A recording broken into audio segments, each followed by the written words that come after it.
Jon Snow's destiny was never the wall, the life he was meant to live. Welcome back, everyone, to the channel where fantasy meets strategy and nostalgia fuels our digital adventures. He took the black, he guarded the realms of men. He fought the dead, he gave his life for the living. And yet, Jon Snow was never meant for the wall. From the moment he drew his first breath, his destiny was larger than the snow-covered cliffs of Castle Black. This is the story of the life he was meant to live. A tale of prophecy, sacrifice, identity, and the crown he never wanted but was born to wear. This is Jon Snow's true destiny. The life he was always meant to live. The bastard of Winterfell, a life built on lies. From the start, Jon Snow's life was built on a lie. He grew up believing he was the bastard son of Eddard Stark, born of some unknown woman during Robert's rebellion. He bore the name Snow, the label for all northern bastards. And though Lord Eddard treated him with quiet dignity, Jon was always an outsider in Winterfell, never fully part of the Stark family. He watched as Robb prepared to be a lord. He watched as Sansa was groomed for court life. Even Arya, wild and unruly, belonged in a way Jon never did. He tried to hide the pain. He said the words, "I don't care that I'm a bastard." But deep down, he did care. Because the truth was hidden. And the wall of lies separating Jon from his destiny had already been built. The wall, duty over dreams. When Jon left for the Night's Watch, he believed it was his calling. Honor, duty, the realm, those were the values instilled in him by Ned Stark. At Castle Black, Jon tried to make a new life. A meaningful life. He rose quickly, becoming Lord Commander of the Night's Watch. He led men in battle, brokered peace with the Wildlings, and fought the true enemy, the White Walkers. And he died for it. Murdered by his brothers. Betrayed by men he called brothers in arms. Resurrected by Melisandre, Jon came back changed. Colder, quieter, less certain. Because somewhere deep inside, he realized. The wall was not his fate. It was a detour. He had been trying to do the right thing in the wrong place. The secret he never knew, Aegon Targaryen. Jon Snow's true name was Aegon Targaryen. The son of Rhaegar Targaryen and Lyanna Stark, the crown prince and the Stark maiden. Their love had not been a kidnapping. It had been real, powerful, dangerous. When Jon was born, Robert Baratheon's hatred for all Targaryens forced Ned Stark to make an unthinkable choice. He raised Jon as his bastard. Endured the shame, bore the burden of the lie, all to protect the last living heir to the Iron Throne. And so Jon grew up believing he was nothing, when in truth, he was everything. The rightful king, the last hope of two great houses. The song of ice and fire. His destiny was never the wall. It was the world, a king in all but name. Long before Jon learned of his birthright, he had already become a leader. He was chosen by the Night's Watch. He was named king in the north. He united Wildlings and Northerners. He led armies against the Night King. And people followed him, not because of his name, but because of his heart. Jon never wanted power, but power gravitated toward him. Even Daenerys Targaryen, the mother of dragons, recognized his strength. She said it herself. He's not the usual hero. He's humble, brave, honorable. Jon didn't seek the throne. But in a world of liars and tyrants, his refusal to play the game made him the only one worthy. And yet, he gave it all up. Why? Because Jon chose love over legacy. And in the end, that choice shattered him. The Dragon Queen, love, madness, and sacrifice. Jon and Daenerys were destined to meet.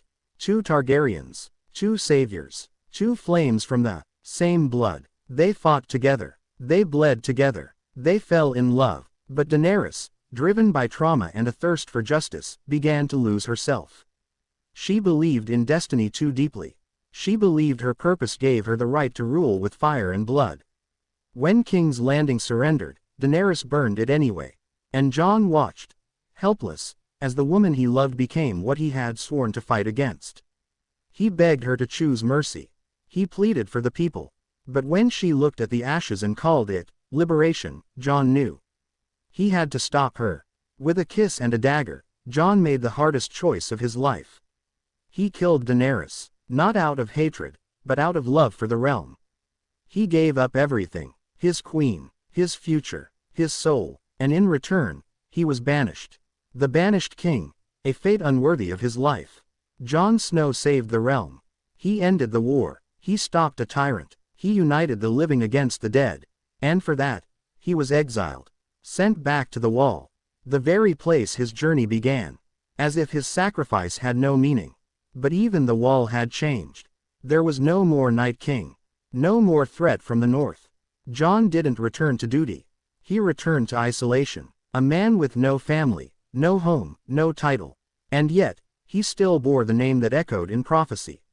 Aegon Targaryen, the king that never was. The true tragedy of Jon Snow is that he was too good for the game. He didn't crave the throne. He didn't seek revenge. He only wanted peace, and for that, he was cast aside by a realm that didn't deserve him. What destiny should have been?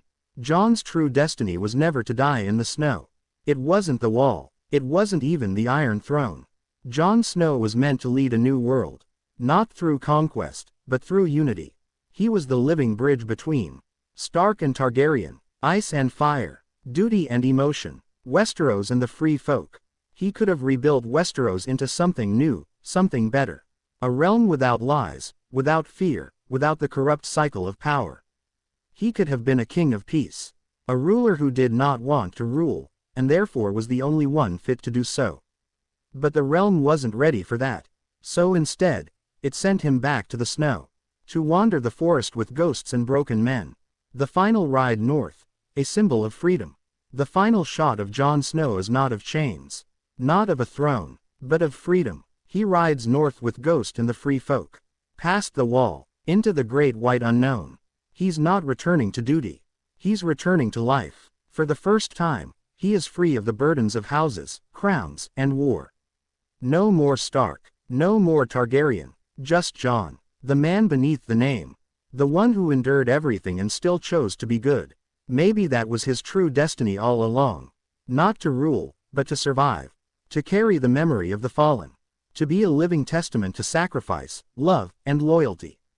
To be the song of ice and fire, walking quietly into legend. Jon Snow's true purpose. Jon Snow was born a king. Raised as a bastard, trained as a soldier, broken as a lover, and forged as a legend. The world denied him his throne. It robbed him of family, love, and legacy. But Jon never needed a crown to be great. His destiny was never the Wall. It was never the throne. It was to be the one man who could rise above it all. Who could do the right thing when no one else would. He was the heart of the realm, even when the realm broke his. And as he rides into the snow-covered unknown, we realize. Sometimes the greatest destiny is not in ruling kingdoms, but in walking away from them. Thank you for watching. If Jon Snow's journey moved you, if you saw your own struggles in his sacrifice, please like this video, subscribe, and share your thoughts in the comments. Was Jon Snow robbed of his destiny? Or did he find a greater one? Until next time, Valar Morghulis.